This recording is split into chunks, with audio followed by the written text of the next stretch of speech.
Welcome back to Clarity Convos for Wedding Pros Podcast. I'm your host, Aislinn, and I am so excited to get into today's podcast episode because I have something very, very special for you guys. But before we get into it, I just want to celebrate that it is already 2024, and we have so many amazing things that are going to be happening this year for the coaching spaces that I'm going to be hosting. Before we get into today's podcast episode and I introduce what we are doing here today, I do want to celebrate some of my Success Accelerator program clients who are having incredible amount of inquiries and bookings despite like most people saying that this is a slow booking season. My clients are having some really amazing wins and really amazing bookings during this season. And I'm just so incredibly proud of them for the work that they are doing, not only on the mindset, but also the strategy and the energy side of things. And the results that they are getting are definitely showing that work paying off. So we just did an entire workshop called Consultation Call Mastery. And this was a exclusive workshop that we did inside of Success Accelerator program for my clients to really, really help them confidently lead their sales calls. Because sometimes if you have not had any kind of education around how to lead a sales call, you just let the client lead it. And it's not nearly as effective as being able to lead your own sales calls. So if you are looking for support this year, SAP is the space for wedding professionals looking to up-level and scale their businesses while also mastering their mindset. All right, let's get into today's episode. This is actually really cool because we are starting a very, very new series. And I say new series because I actually have not ever done a series before on the podcast. So this is kind of cool for me to introduce this. It's also a little weird because I haven't done a series before.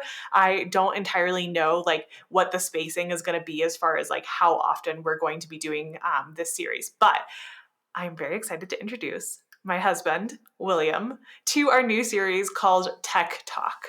So William, go ahead and introduce yourself. Hi, I'm William. I was part of Ace Portraits, Aislinn's photography business for many years, especially over the last couple of years that it was our main focus. And part of what I was doing was mostly the tech support side of things. So this is kind of fun for me to come in and talk about all the different tech things that we're finding out about coaching and all the things that we ran into when we were in the wedding industry.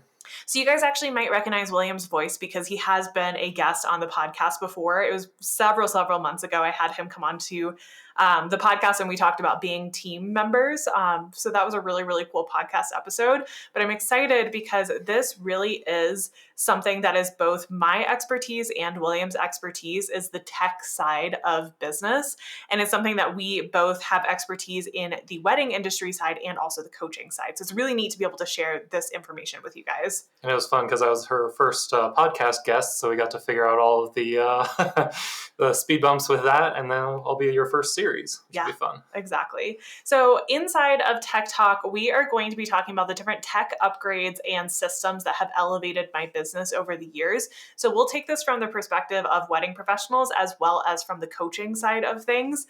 So in these episodes, William's going to be joining me, and if you have any specific technical questions that you want to submit, you can email them to me at hello@aislinneileen.com and they will go into our Tech Talk episodes.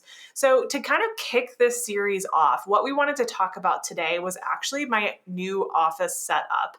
And the reason I wanted to talk about this particular thing is because I have had so many of you on Instagram sending me DMs and sending me questions about, oh, where did you get your lights from? Oh, where did you get your standing desk from? Oh, where did you get your arm from for your arm monitor? I've had so many questions about these things, and I realized that I have a very unique setup and it's very specific to my needs, but it's also very robust. And so I wanted to share with you guys what we did and like some of the thought process behind some of the upgrades that we made. Yeah, and this will be also a good chance for us to drop all of the links to everything in the show notes so that if you want to replicate exactly this office, you can. Yeah, so if you have not seen my office, we moved into our new house about a year ago, and this office has been through 5 or 6 changes since then. And before that, we were also changing every month or two, like moving things around, getting new pieces of furniture. But now I think we finally have it really well set up. Yeah, I'm kind of at the point where like I don't want to change it. I'm like, oh, I actually really like my office. Like nobody touch it. Like nobody hang anything else in here. It's done. But I'm really excited to talk about some of the upgrades that we made for the office this particular go around, because this was the time that I really like kind of honed in on what I need, because I've been in this office for about a year at this point. I know, what my daily routine looks like. I know what I need in my space in order for me to feel creative and in order for me to like have intentional focus work. So we're going to talk about a couple of different spaces within the office and kind of go over the details of what we purchased and what we upgraded or what we decided to keep from previous like office systems and setups. So the first area that I want to talk about is actually my desk setup. So I'll let William take over here for a second. Yeah, so the desk setup was kind of, I think, the thing that we spent like 80% of our time just figuring out. And it's an Ergonofis sit stand desk. So very nice, kind of minimalist desk setup, but you can sit at it, you can stand at it. At times we've had a walking pad underneath it. And just having a very ergonomic but clean desk has been kind of a game changer for having like a good workspace in front of you that doesn't have anything on it. And one of the biggest upgrades we made recently was adding on this. It has 4 arms. It's like kind of a tower that sits on the back of the desk, clamps onto the back. It looks like an octopus. Kind of looks like an octopus. It's got a flapjack light on it, kind of a ring light sort of thing. It's holding our microphone, holding our camera, holding the monitor. So it just really gets everything off of the desk and really helps with cable management, which is one thing that is challenging and a lot of people just kind of ignore, but it's really the visual clutter of your desk is mostly dominated by where are all these cords going. And we'll have links in the show notes for all of the things that we bought, but also just some of the very helpful things that we found for cable management, like the different little ties and clips and stuff. But having a kind of a system for it was really helpful. And the Ergonofis desk came with, I think we added on like the cable management rack in the back so that we could just kind of send all the cables there, and then they just kind of get out of the way, out of sight, out of mind. You fix it, and it's done there. Yeah, and lots of zip ties and lots of like all these cables kind of like come together in one space and then they're zip tied together. So if you have not done cable management, there's a ton of different YouTube videos on how to do it effectively. But I think like my biggest piece of advice is currently like if you look at your desk right now and there's like not enough space for you to put a piece of paper that you can write on, then it's probably time for you to upgrade to having some kind of like monitor arm or something like that to get more stuff off of your desk so that you can have a cleaner space for you to create. Because as creatives, we need space. And I see so many creatives who are like just having a really hard time with clutter. And this is one of those things that really helped me a lot, was getting stuff off of my desk so that I could just focus solely on whatever project I was working on. One of the important things that we've had more recently was, we have the sit stand desk. So if you're going to be on calls, for multiple hours in the day, being able to change from, kind of one setup to another setup is really good for kind of giving yourself a mental break, but also just muscles need to be moving occasionally. So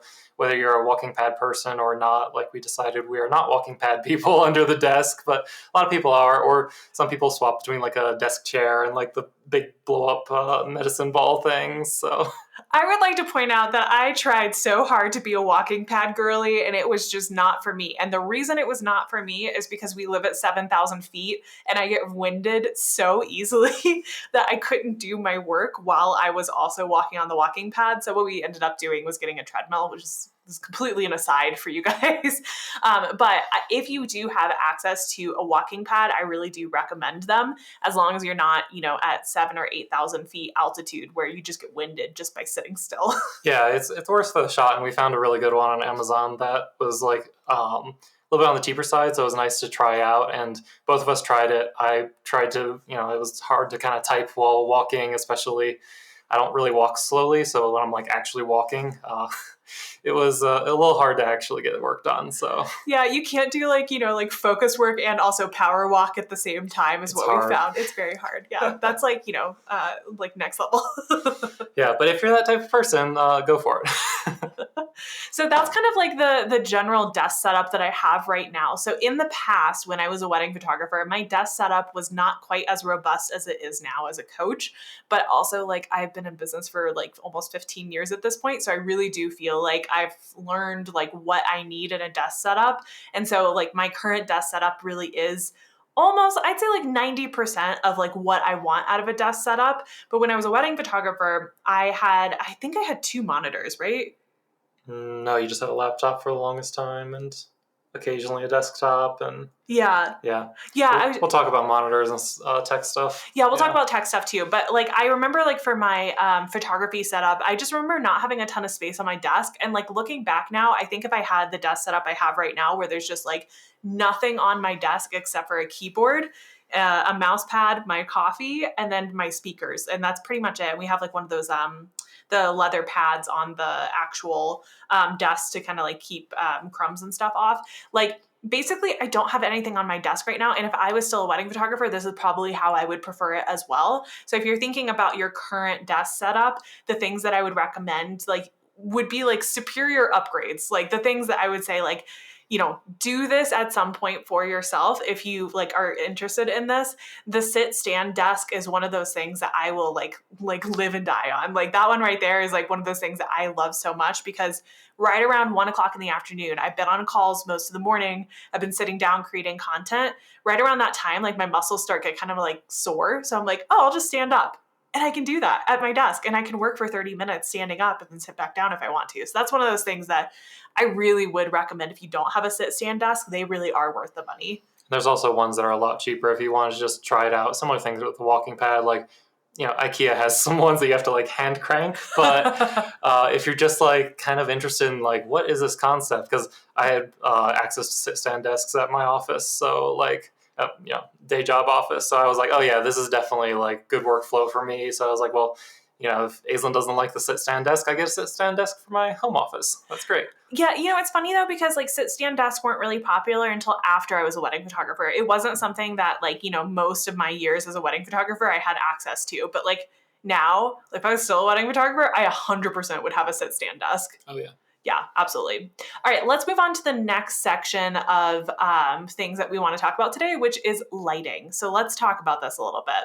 Yeah, so just kind of an overview of lighting theory. And there are actual YouTube videos from people who know way better than us about lighting for specifically video. I mean, I would like to point out that we were published in Martha Stewart and Brides, and we had a lot of clients hire us because of our lighting technique. So I'm just gonna say that. There's a little difference between like studio lighting and like photography lighting versus video lighting, which video lighting has actually become a lot more accessible for like small YouTube studio things just because of all the LED lights and stuff. But there were really good detailed YouTube videos for this. But basically the setup is you want to be able to control your lighting. So starting off with, blackout curtains, tinting windows, getting shades, whatever that is, so that you can kind of get consistent lighting and you're not like, oh, I can only record at 1:33 to 1:45 p.m. because that's when the sun's coming through the window. That's something we were running into a lot.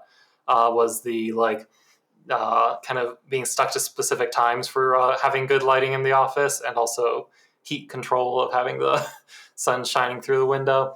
So being able to kind of turn off all the lighting, and then starting with kind of having a little bit of lighting in the background, some colors in the background, but then having a really good ring light or like these new flapjack things that are like a solid light or a softbox in front to... It kind of just looks like a plate that's lit up. Yeah, it looks what a flapjack is. It's like a glowing plate. It's kind of really weird to look at.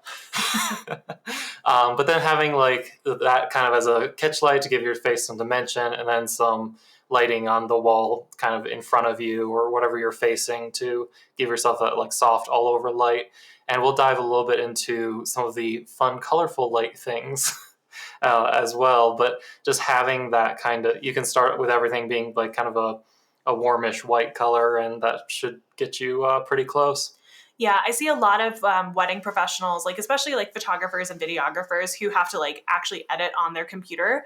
I see a lot of them just using light from a window. And I'm like, well, that's great if it's, the summertime and you've got really pretty light coming through your window. But what about wintertime when it gets dark at 4 p.m.? So one of the things that we really concentrated on with this office upgrade was making sure that I could make content at any time of day. If it was 9 o'clock at night, the light is going to look the same as if it's 1 o'clock in the afternoon.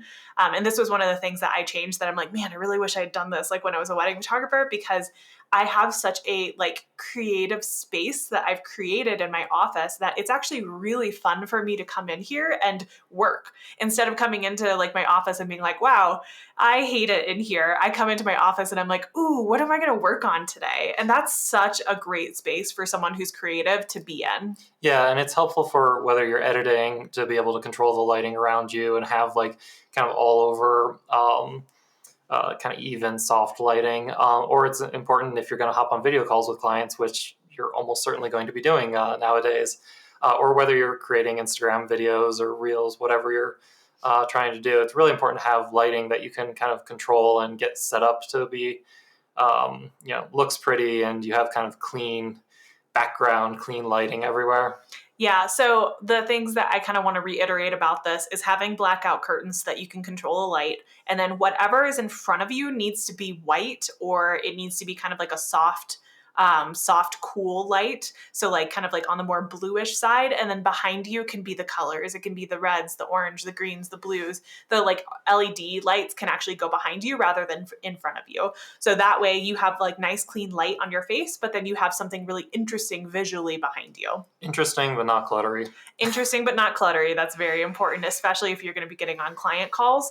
Since we've made the upgrade for the office with the lighting, we have had so many like comments on it from both people on Instagram who are seeing it in my Instagram stories and reels, but also my clients whenever we're on Zoom calls together or ever I'm like doing a workshop or something, we always get comments on the lighting setup. And even in like 2018, 2019, like we always had like pretty good lighting and a kind of decorated but neutral-ish background, just so that when you hop on a call with a client, you're representing your business in a kind of nice way, and you're not like using the Zoom filter that blurs out the background and you're just floating in the void or whatever.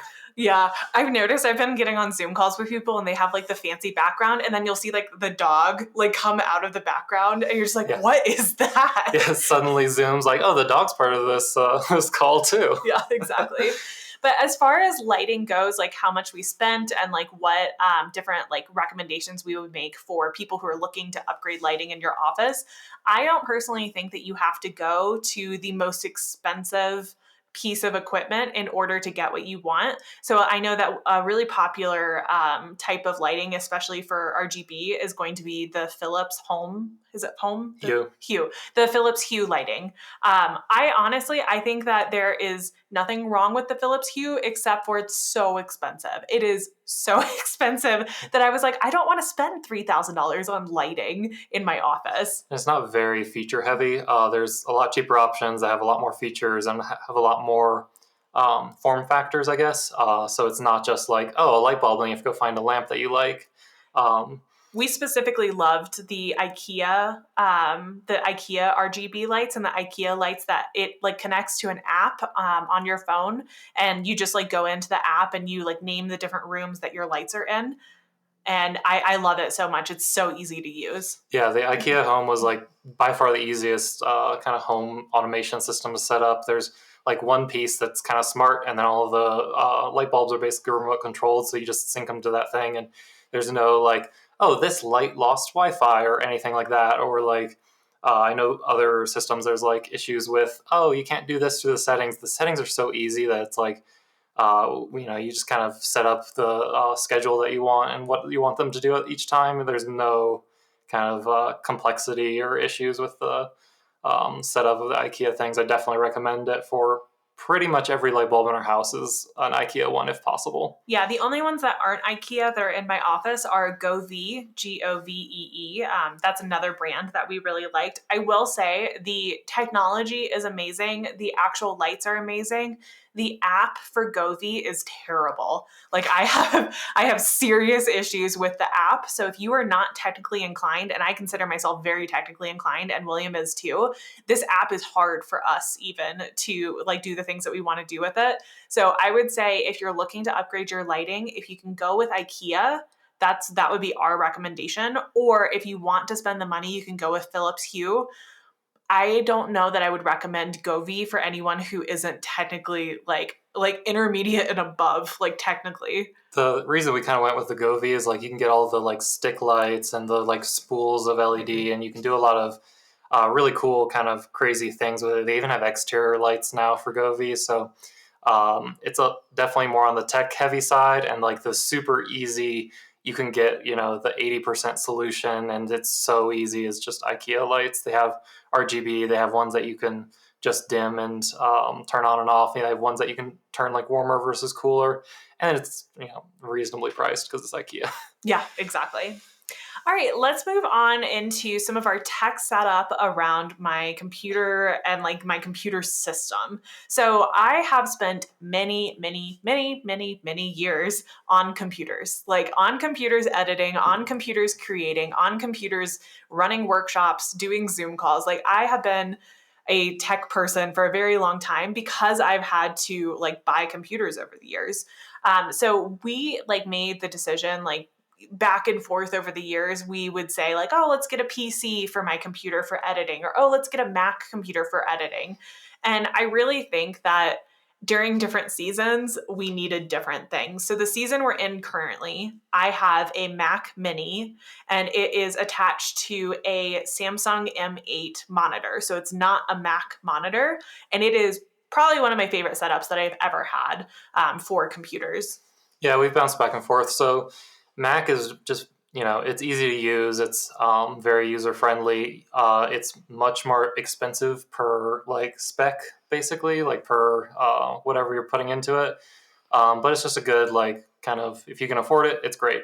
Windows, we built a PC with a ton of storage and stuff for editing. That was really helpful. It's there's no like this is the only answer really for me. I kind of bounce between all of them for my work. Honestly, I use like Linux and weird stuff mostly, but yeah, Mac is just a great, like, you grab a laptop, it's solid, like physically solid, but also it's gonna keep working. I think her laptop's like 6 years old at this point. It still works great. The Yeah. Mac Mini, we've had a little bit of issues with Apple's new M1, M2, M3 chips with some software, but it's been great, really. Definitely a good thing to lean into. Getting a great monitor, very important, especially if you're doing any sort of visual editing. Figuring out whether you want to be like a one monitor person, two monitor person.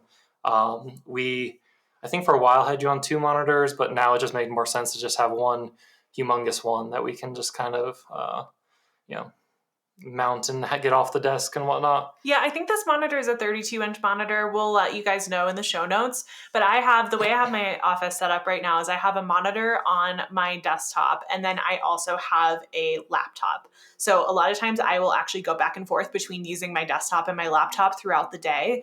And I did this too when I was a photographer. When I was editing back and forth, like I would have like files open on my laptop that I'm working on, not necessarily editing, but like maybe like a Google Doc of something that I'm working on. And then I would have my editing up above on the desktop. And it was just nice to be able to switch back and forth for me. Yeah, if you stick to all Mac, like a laptop and a desktop, it's great because it like syncs everything if you set it up. You can get a similar thing with like OneDrive and Dropbox and whatnot, but it's just way more seamless with Mac to bounce between different computers. Yeah, it's really nice. Like if I'm working on my desktop and I need to copy and paste something onto my phone or my laptop, I just copy it, and then both my phone and my laptop will show up with the paste, which is really, really nice when you're trying to go back and forth between different things you're doing. Yep. So the next thing I want to talk to you guys about is something that I literally upgraded like a week ago, which is my speaker system. So if you guys have a Mac Mini and you're having to like set up like a monitor and all of that kind of stuff, I will tell you right now, most monitors have terrible speakers. They have terrible speakers. And because I'm on Zoom calls so much, because I'm recording podcasts and I'm doing workshops and all these different things, I really needed to have a better speaker system set up. So recently I had bought like a $40 speaker system, and I thought I was like king of the world. Like I just was like, this is gonna be great. I had that 4.5 stars on Amazon, and it was like it was terrible. It was so bad. I gave it to William, and he's like, this is crap. So I'm not going to recommend that to you guys. If you are looking for a speaker system, we went ahead and just bought a speaker system for around, it was like $100 or $120. So like, a little pricey, but definitely worth it. And I did quite a bit of research on the speakers that I ended up getting. These ones they're specifically for monitors, like in computers, but they're called Klipsch. We will put this in the show notes, I promise. A Dutch company, I think? It's like a Dutch company, but it came with 2 speakers, and then it also came with a subwoofer. So I've actually been listening to Taylor Swift on my speakers, like on my desktop, and it sounds like she's like in the room. It's the best to be able to listen to music and like actually get to enjoy the music. Yeah, if you're going to be recording like better audio than just like being on Zoom calls, I definitely recommend a good pair of headphones, which you have. I have the WH4000. I think they're Samsung. They might be. No, they're Sony. But we'll put all of this in the show notes for you guys. But yeah, I've had those headphones for probably like 3 years now, 2 years, 2 or 3 years at this point, and they are some of the best like investment I think I've ever made, especially for someone who has a hard time focusing if I'm not able to like kind of like listen to music or something like that. I have a hard time like staying on track with what I'm doing. Yeah. They also do have a built-in directional microphone sort of thing. So if you don't have a mic, then they perform pretty well for like Zoom call sort of things. Yeah. And the final thing we want to talk about like with our computer setup is our storage and our backup system. Yeah, so super important to always have like offsite backup, so uploading something to the cloud just so like everything's not like in your home if anything happens, but also finding good storage, so like external hard drives if you're so inclined, just like USB-C plug-in sort of things, larger than thumb drives. We've had so many over the years, and just like spending that little bit of extra money to get one that's like either a form factor that you like or just like larger and kind of a nicer thing has been very helpful, instead of just like cheaping out and getting whatever the cheapest thing is, especially for, we have for photography a lot of files to store. Just having a place to put them, especially laptops usually have smaller storage. Yeah. And what we did when we were wedding photographers is we actually had like each year would get its own hard drive. So it was a lot easier for us to find like, 2019 had like, so the hard drive would be like labeled 2019, and then it would have weddings from 2019, portraits from 2019, and it would have the raw files and the final edited files. So this really just kind of helped us to make sure like we could track things down really easily if we needed to. Yeah, and we may actually do a tech talk, just even a shorter one, just about our storage system, because we had a lot of like little things that were just kind of like risk reduction for when we're traveling, especially. Yeah, I think that's something that like William and I were very adamant about, like in my business, was risk reduction. And so we had a lot of different systems in our business to make sure that we were not taking on unnecessary risk. I think a lot of wedding photographers and like wedding professionals don't think about that as they're setting up systems, but we had a lot of systems in place for that. So if that's something you guys want me to do an entire podcast episode about, please let me know. You can send me a DM on Instagram, or you can also send me an email, and I'll make sure that gets on our roster. Yeah, that's about all the deep tech stuff for this one. Yeah, so that's most of our deep tech. I did want to kind of mention a couple of storagey things that we did for upgrades in my office, because I felt like this might be it's not quite technical, but it is system oriented. So one of the things that we did was we took the doors off of the closet in my office to just kind of open up the space a lot more. And we installed, William installed the IKEA closet system. So I'll let you talk about that. Yeah, I'll look up the name of the exact one that I got, but there's like 3 or 4 different systems from IKEA. They're all very easy. I've done pretty much all of them over the years, but we've kind of settled on this one where you can like swap out the shelves for drawers. And right now this closet's set up for all shelves with like buckets for throwing stuff in, but it's really, really helpful to like maximize the amount of storage that you have. It's like less than half full, and we have so much stuff stored in there. And it was very easy to set up. It's very sturdy. It's a huge upgrade for this space, really. Yeah, when I was a wedding photographer, I had a lot of like kind of like miscellaneous stuff, and it would end up in a closet. And I think that had we had this like closet system set up, I think it would have been way more organized than what I had at the time. Yeah, it was also nice that we could like kind of, I don't think we actually have labels on the buckets, but they each have kind of a purpose. So it's like, all the extra attachments for light stands and the like arms for the desk and all the little like camera stands and stuff, they all go in one bucket. So then we're like, I need an adapter for a phone holder. Then it's like, oh yeah, there it is. Yeah, exactly. But that's kind of it for storage. And I just wanted to kind of touch on one final miscellaneous like system that has worked really well for office upgrades, and that is the whiteboards that we have. So on Amazon, there are a couple different types of whiteboards, but my favorite one is actually clear. So it's like completely clear, and it has like 4 posts like in the corners of the whiteboard, and it just looks really cool. It's completely made of glass, and it's very like, I don't know, it's just very modern looking. So I love it so much. But we do have a traditional whiteboard as well. And on my traditional whiteboard, this is where I have the pillars of my content ideas, as well as any kind of masterclass idea that I have. It goes on this whiteboard. So if I've ever like, oh, I don't know what I want to record for my next Clarity Academy membership training, or oh, my clients have been asking specifically about this like one topic, I need to make a masterclass about this. All of that goes onto my whiteboard. But if you're a wedding professional, what you can put on this whiteboard is also like projects that you want to work on, or you can also put like your clients' names on the whiteboard so you know like who's coming up or who's in the editing queue. And this can really, really help a lot with just kind of the visual reminder of what you're doing and what's coming up for you. Yeah, whiteboards are great because you can use them for very short periods of time where we're like figuring out like, oh, when do these like payment plans like have to happen, things like that.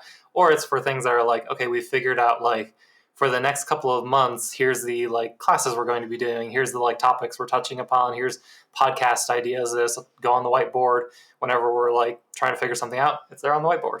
Yeah, exactly. So if you don't currently have a whiteboard, I would recommend looking on Amazon for the glass ones. I think mine is a 24 by 36, if I remember correctly. Yep. Beautiful. Like it's so beautiful. And I love having these in my office. Like it's so nice to be able to like just dump ideas. Or for me personally, I use one of them for affirmations. So whenever I like want to like change out my affirmations, they're in my line of sight at all times. So it's kind of nice to remind me of like what I'm working towards or what I'm doing. And if you wanted them to make to be really cool, you can put some of the LED like smart lighting behind them and like light them up, all sorts of cool things. We haven't gotten there yet, but that is something I want to do. Yeah, that's on the list. Well, that's it for today's episode of Tech Talk. I am so excited to start this series with you guys and get more into some of the technical things that have really helped me to elevate my business and make my life better. So if you liked this episode, please let me know. You can leave a review, you can send me an email, you can send me a message on Instagram. And in the future, we will be diving deeper into specific topics that you guys let us know are important to you.